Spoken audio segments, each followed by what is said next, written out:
انا بصي انا مش هقول ان هي ازاي ساكته عليه 3 ايام درجه حرارته 40 وجايه دلوقتي شغاله من ايه، يعني سيبك من ده. انا فكرتي دلوقتي في ان انت جايه حد قال لك ان هو بيطلع ضرس وانت جايه تفاليديت وهيعملوا ايه الاجابات بقى. اعملي له كمادات، اعملي له حلبيه نشا واكليه 3 مرات في اليوم منها.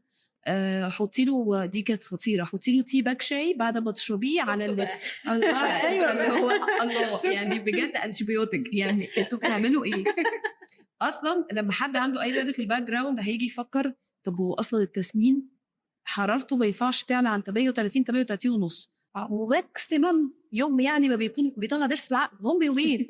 فانا ساكته عليه 3 ايام وملمس في ال40، حبيبي ابني الواد سايح يعني خلاص.